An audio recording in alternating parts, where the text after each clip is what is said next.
Kebo Gila dan Tumbal Manusia. Di desa kecil bernama Jatimulia, kehidupan berjalan tenang dan damai. Terletak di kaki gunung dengan hamparan sawah yang luas, Jatimulia adalah tempat di mana tradisi dan alam berpadu harmonis. Mayoritas warga desa menggantungkan hidup mereka pada pertanian, dan kebo atau kerbau memainkan peran penting dalam keseharian mereka. Kerbau di Jatimulia bukan sekadar hewan ternak, mereka adalah bagian integral dari kehidupan warga. Setiap keluarga di desa ini hampir pasti memiliki 1 atau 2 ekor kerbau. Kerbau digunakan untuk berbagai tugas pertanian, seperti membajak sawah, mengangkut hasil panen, dan bahkan sebagai alat transportasi dalam kegiatan sehari-hari. Pak Budi, salah satu petani senior di desa, memiliki 3 ekor kerbau yang sangat dibanggakannya. Tanpa kerbau-kerbau ini, kami tidak akan bisa mengolah sawah dengan efisien, kata Pak Budi. Mereka adalah sahabat setia yang membantu kami dari pagi hingga sore. Setiap pagi, saat matahari baru terbit di ufuk timur, suara gemerincing lonceng kecil di leher kerbau-kerbau mulai terdengar. Para petani membawa kerbau mereka ke sawah, memulai hari dengan membajak tanah yang akan ditanami padi. Anak-anak desa seringkali ikut serta, membantu orang tua mereka atau sekadar bermain-main di sekitar sawah. Kehadiran kerbau sangat vital saat musim tanam tiba. Dengan kekuatan dan ketahanan mereka, kerbau-kerbau ini mampu membajak sawah yang luas dalam waktu yang relatif singkat. Ini memungkinkan para petani untuk menanam padi tepat waktu, memastikan pasokan pangan yang cukup untuk desa. Di Jatimulia, kerbau dirawat dengan penuh kasih dan perhatian.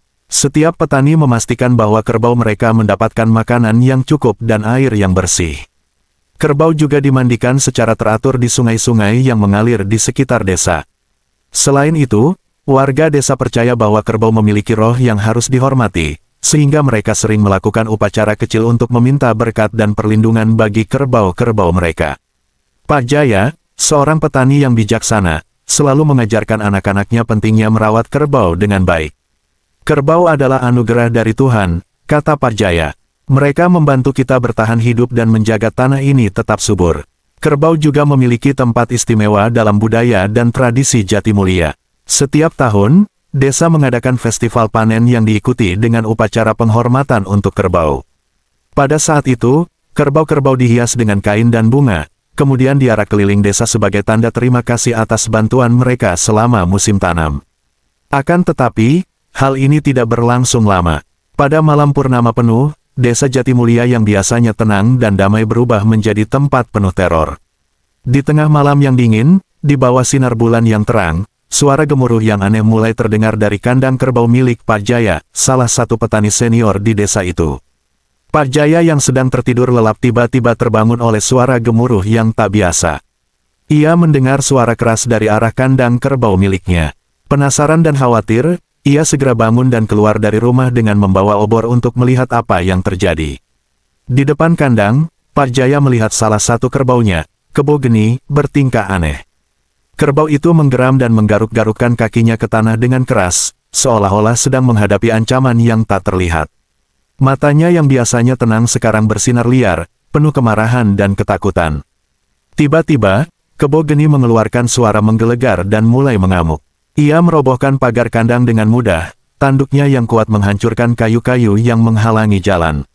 Pak Jaya berteriak minta tolong, mencoba menenangkan kerbaunya, tetapi Kebo Geni tidak mendengarkan. Kerbau itu kemudian berlari ke jalan desa, menghantam apa saja yang ada di depannya. Ia menanduk dan merusak segala sesuatu di jalannya, dari pagar rumah hingga peralatan pertanian yang ditinggalkan di luar. Suara kegaduhan itu membangunkan seluruh warga desa, yang segera keluar dari rumah mereka dengan rasa takut dan kebingungan. Warga desa bergegas menuju sumber suara, membawa alat-alat seadanya untuk mencoba menghentikan amukan kerbau tersebut. Pak Budi, yang tinggal tidak jauh dari rumah Pak Jaya, datang membawa tali besar dengan harapan bisa mengikat kerbau itu. Namun, usaha mereka sia-sia.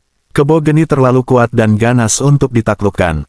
Di tengah kekacauan, seorang pemuda desa bernama Raka mencoba menghadang Kebo Geni dengan sebatang kayu besar. "Hati-hati, Raka!" teriak Pak Jaya, tetapi sudah terlambat. Kebo Geni, dalam amukannya, menanduk Raka dengan keras. Tanduknya menembus perut Raka, membuat pemuda itu terlempar dan jatuh ke tanah dengan darah mengalir deras. Raka tidak bergerak lagi, dan jeritan warga pun pecah di malam yang dingin itu. Melihat Raka terkapar, warga semakin panik. Mereka berusaha mencari cara untuk menghentikan kerbau yang terus mengamuk. Warga mencoba membuat barikade dengan peralatan pertanian dan benda-benda lain, berharap bisa membatasi ruang gerak kerbau. Mereka meneriakkan perintah satu sama lain, bekerja dalam ketakutan dan kekacauan, tetapi semua usaha mereka tampak sia-sia. Kebo geni terlalu kuat dan terlalu liar untuk ditenangkan. Ketika semua upaya gagal, para tetua desa memutuskan bahwa satu-satunya cara untuk menghentikan teror ini adalah dengan menyembelih kebo geni. Mereka tahu keputusan ini berat, terutama bagi Pak Jaya, tetapi demi keselamatan seluruh desa, mereka tidak punya pilihan lain.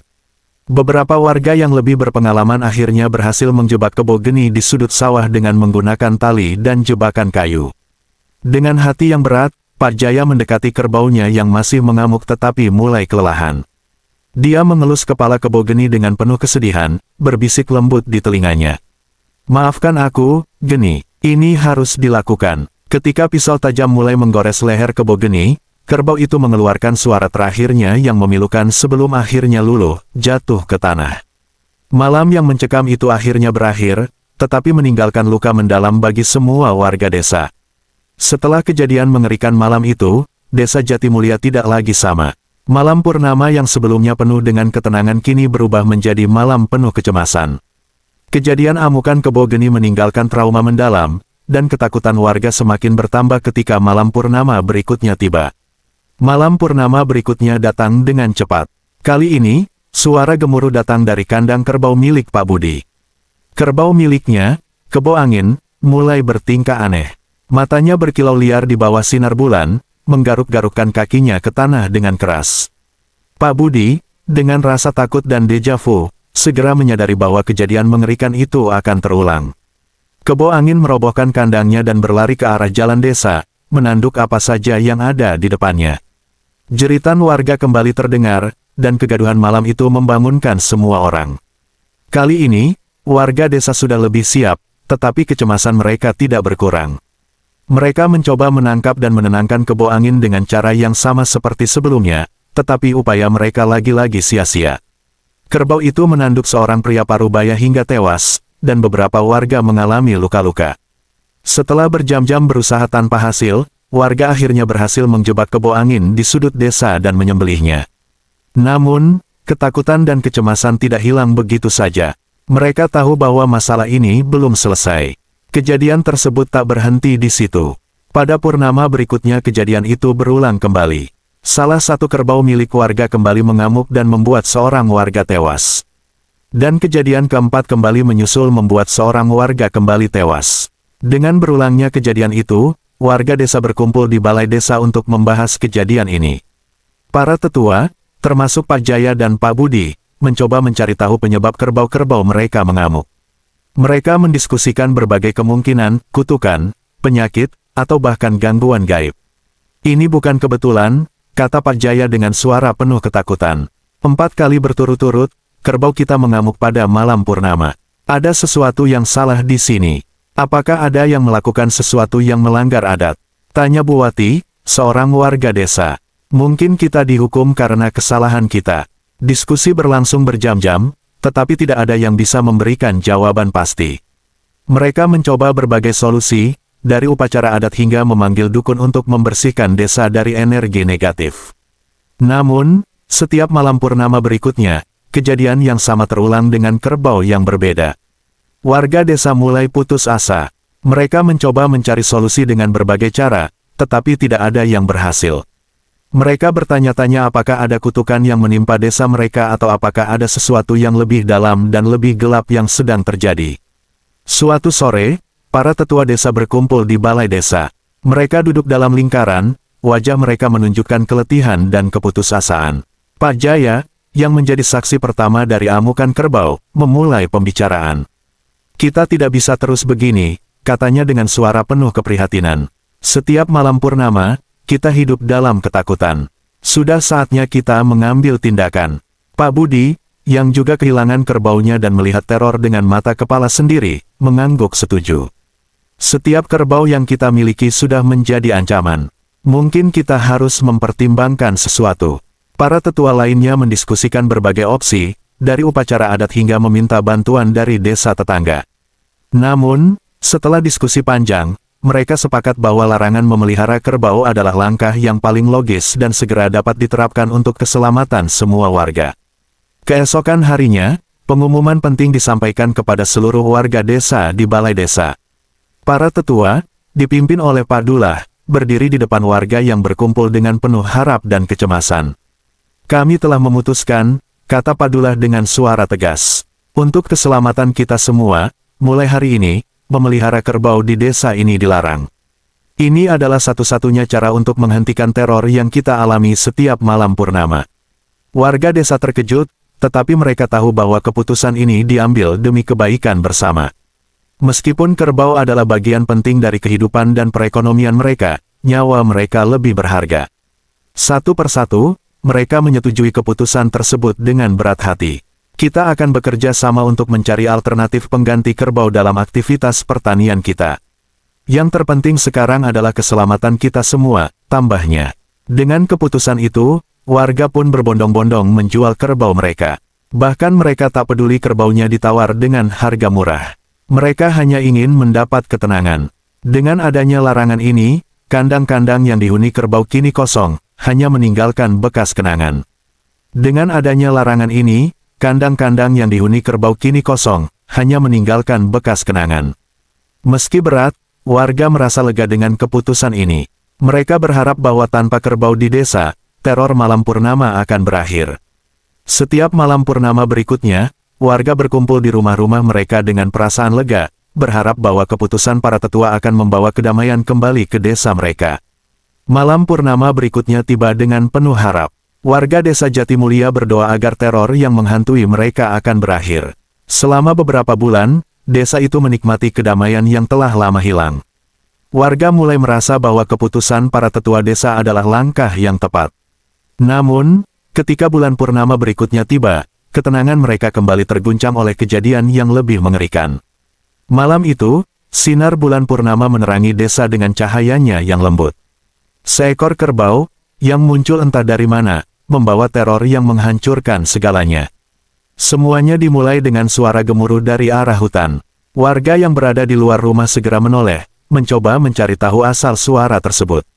Dari balik pepohonan, mereka melihat sosok besar dan gelap berlari menuju desa. Seekor kerbau dengan mata merah menyala, tanduk besar yang tajam, dan tubuh yang berotot muncul dengan kecepatan mengerikan. Kerbau itu menanduk pagar-pagar kayu di pinggir desa, menghancurkannya dalam sekali tanduk. Warga yang berada di dekatnya berteriak ketakutan dan berlari menyelamatkan diri. Namun, kerbau itu terus maju, merusak segala yang ada di jalannya. Kerbau itu menyerbu rumah-rumah, menanduk pintu dan dinding hingga hancur berkeping-keping. Atap-atap rumah runtuh, kayu-kayu berderak dan pecah dengan suara memekakkan telinga.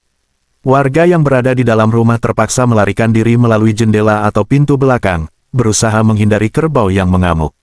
Di tengah desa, rumah keluarga Pak Jaya menjadi sasaran berikutnya. Kerbau itu menanduk pintu depan, menghancurkannya seketika. Ibu Jaya, yang sedang menyiapkan makanan, berteriak dan mencoba melarikan diri bersama anak-anaknya. Namun, kerbau itu masuk ke dalam rumah, menanduk meja dan perabotan, membuat semua orang berteriak ketakutan. Di seluruh desa, suara jeritan dan tangisan terdengar di mana-mana. Warga berlari ke sana-sini, mencari tempat berlindung dari amukan kerbau. Anak-anak menangis mencari orang tua mereka, sementara orang dewasa mencoba melindungi keluarga mereka dengan segala cara. Namun, kerbau itu seolah tidak bisa dihentikan. Pak Budi, yang rumahnya berada di pinggir desa, melihat kerbau itu menuju rumahnya. Dengan cepat, dia mengumpulkan keluarganya dan membawa mereka keluar dari rumah melalui pintu belakang. Mereka berlari menuju balai desa, berharap bisa menemukan perlindungan di sana. Namun, kerbau itu mengikuti mereka, menanduk pintu-pintu dan dinding-dinding rumah di sepanjang jalan. Beberapa warga yang berani mencoba melawan kerbau itu dengan tongkat dan batu. Mereka berharap bisa mengusirnya atau setidaknya mengalihkan perhatiannya. Namun, kerbau itu terlalu kuat dan ganas. Setiap upaya untuk melawannya hanya berakhir dengan lebih banyak kerusakan dan cedera. Pak Jaya dan beberapa tetua desa mencoba membentuk barikade di depan balai desa, berharap bisa menghentikan kerbau itu. Mereka menyiapkan tongkat dan obor, berharap api bisa mengusir makhluk itu. Namun, kerbau itu tidak takut. Dengan satu tandukan kuat, kerbau itu menghancurkan barikade dan menyerbu masuk. Selama berjam-jam, kerbau itu terus mengamuk, merusak setiap rumah dan bangunan yang dilewatinya. Suara derak kayu, teriakan ketakutan, dan tangisan memenuhi udara. Desa yang sebelumnya damai kini berubah menjadi medan perang yang penuh kehancuran dan kepanikan. Menjelang fajar, ketika cahaya matahari mulai mengintip dari balik bukit, kerbau itu akhirnya berhenti. Dengan napas yang berat dan mata yang masih merah menyala, kerbau itu berjalan pelan meninggalkan desa, kembali ke arah hutan dari mana ia datang. Warga yang selamat melihat kepergian kerbau itu dengan campuran rasa lega dan ketakutan. Pagi itu, desa Jatimulia hancur lebur. Banyak rumah yang roboh, perabotan yang hancur, dan warga yang terluka. Mereka yang selamat merawat luka-luka mereka dan saling memberikan dukungan. Kejadian malam itu meninggalkan bekas yang mendalam-dalam benak mereka. Akhirnya, setelah malam penuh kengerian itu, rahasia di balik amukan kerbau terungkap, mengungkap kisah siluman yang telah lama tersembunyi dalam sejarah desa. Di tengah keputusasaan, seorang tua bernama Pak Wiryo berdiri di depan kerumunan, mencoba menenangkan warga yang cemas. "Dengarkan aku," kata Pak Wiryo dengan suara gemetar namun tegas. "Ada sesuatu yang harus kalian ketahui." Pak Wiryo, yang dikenal sebagai penjaga cerita dan sejarah desa, mengisahkan sebuah legenda yang telah lama dilupakan. Menurut cerita yang ia dengar dari leluhurnya, beberapa generasi lalu, desa Jatimulia pernah mengalami kejadian serupa. Saat itu, setiap purnama, seekor kerbau akan mengamuk dan menimbulkan kerusakan besar. Pak Wiryo melanjutkan ceritanya dengan hati-hati. Pada masa lalu, ada seorang dukun jahat yang tinggal di hutan dekat desa. Dukun ini memiliki kekuatan gaib dan sering merasuki hewan-hewan untuk melancarkan aksinya.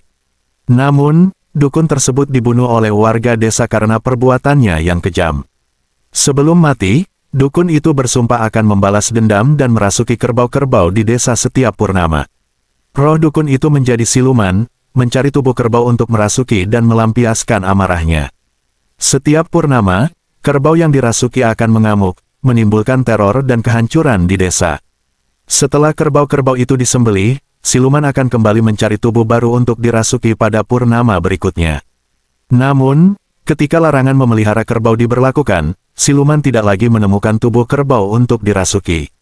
Amarahnya semakin memuncak karena ketidakmampuannya merasuki hewan lain.